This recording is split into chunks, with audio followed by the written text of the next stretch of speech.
Welcome to Electromagnetism Part 6. In this video, we'll be discussing Faraday's law of electromagnetic induction, the production of alternating current, and Lenz's law.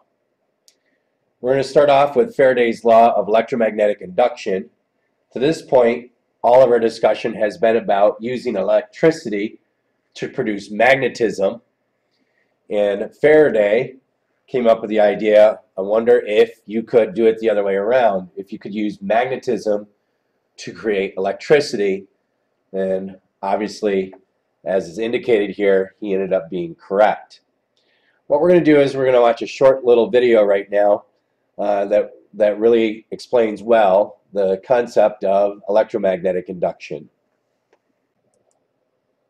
Electromagnetic induction. Prepare a circular coil out of copper wire.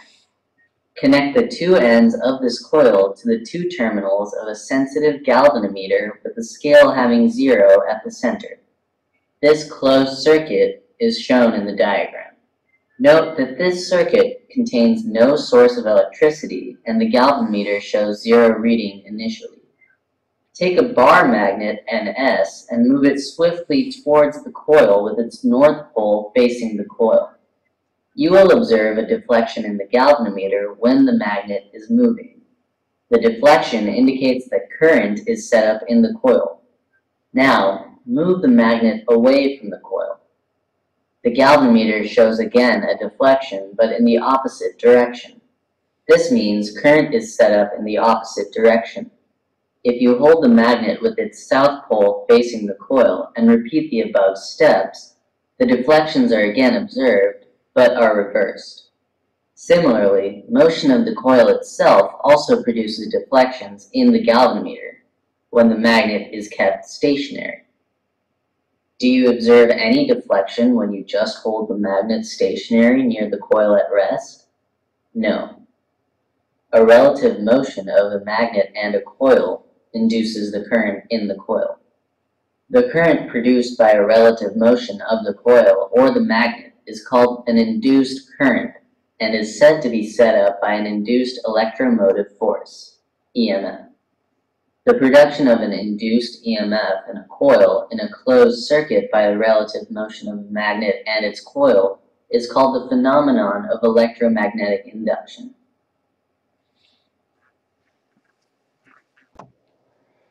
Now we'll take a look at the cause of electromagnetic induction and the equations associated with it.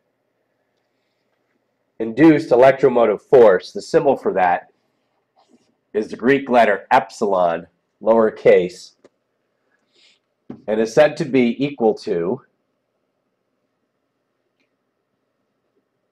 negative delta phi over T. So we can see that electromotive force is the rate of the change in magnetic flux. This is why it requires a motion relative to the coil or the magnetism in order to produce electromotive force, because there has to be a change in the magnetic flux. The symbol phi for magnetic flux, you may remember, is equal to the strength of the magnetic field itself, B, times A. We have seen this earlier as in B equals phi over A, but if we solve that for phi, you can see that it's B times A.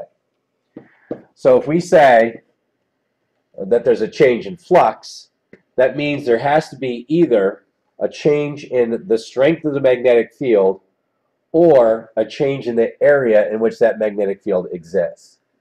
So we get two derivations here.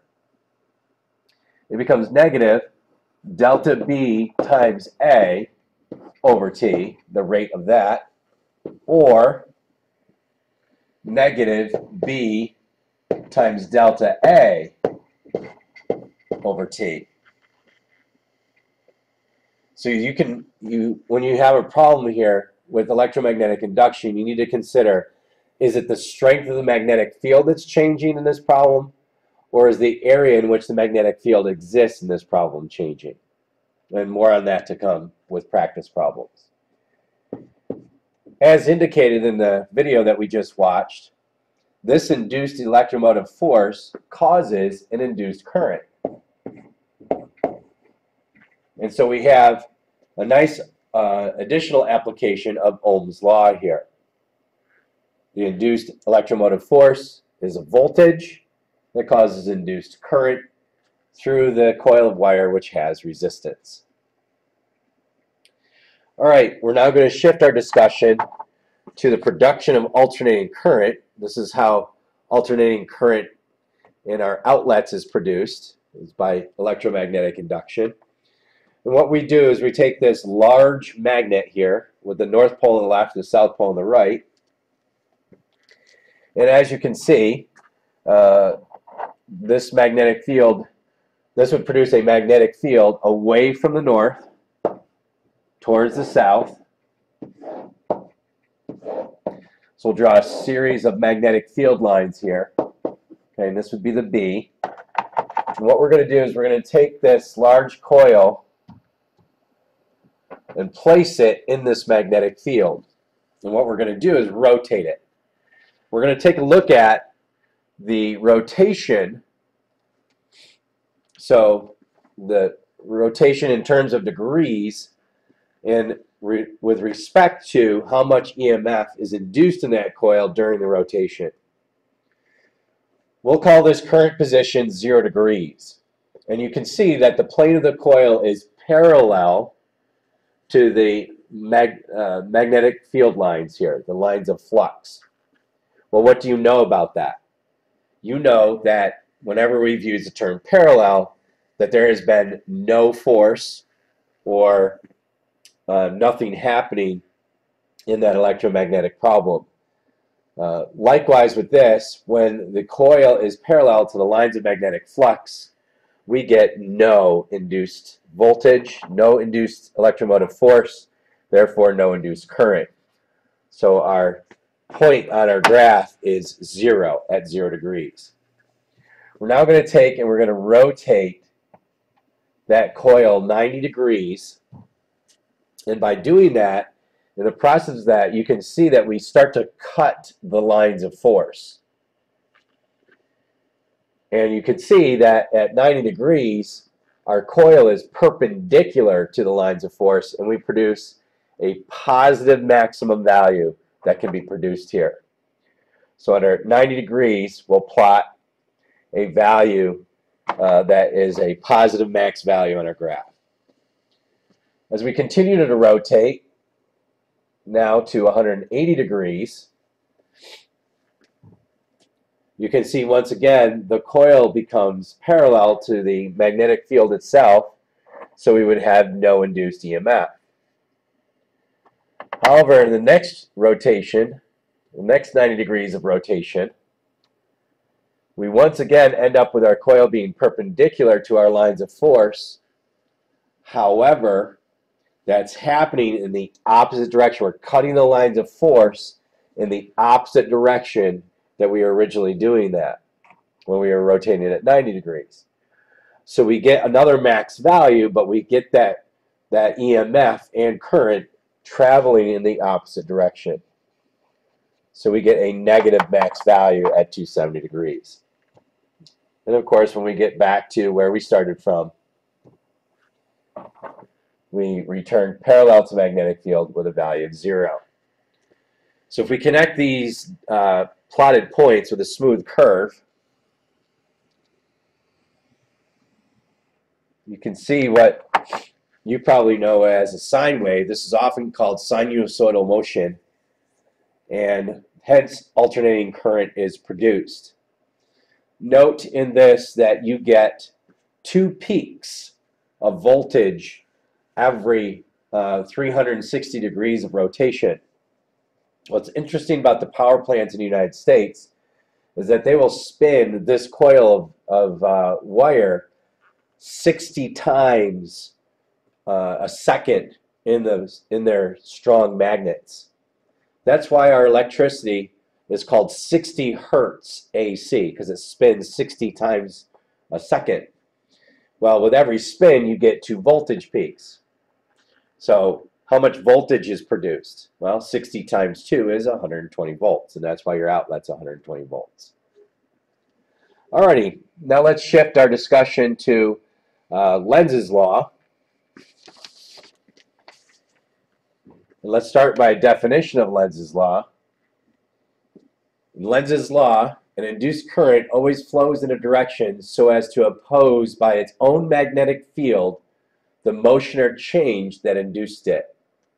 I'll give you a moment to copy that down.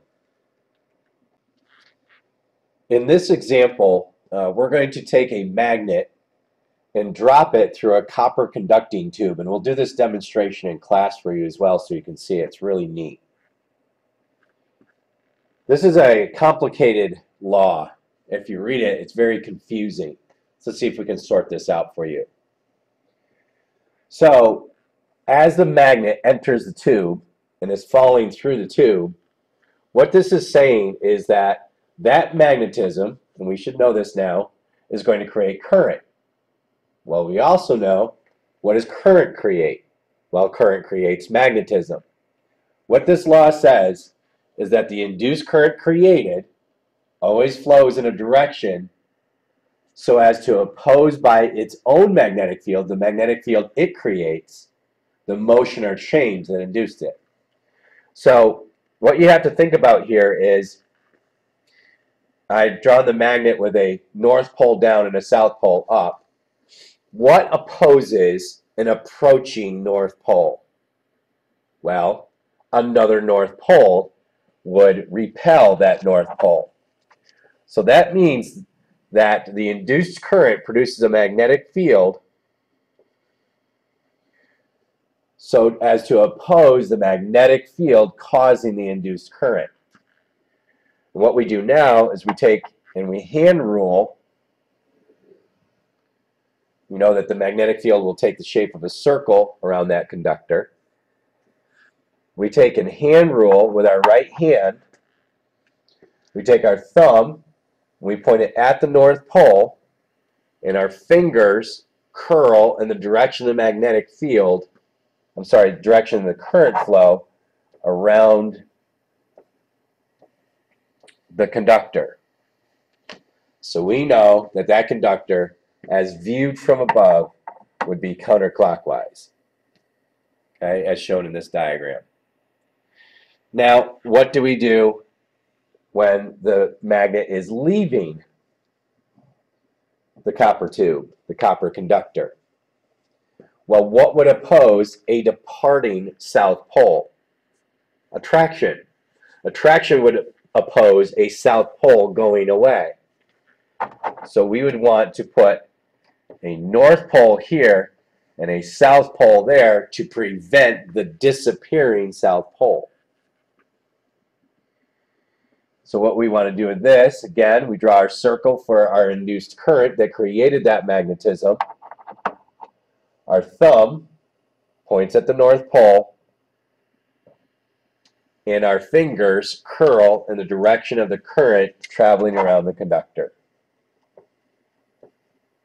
So as viewed from above, this would be clockwise around the conductor. We'll have much more practice with Lenz's law. It's probably the most difficult electromagnetism concept to deal with and work through, and we'll have plenty of practice with that in problems to come.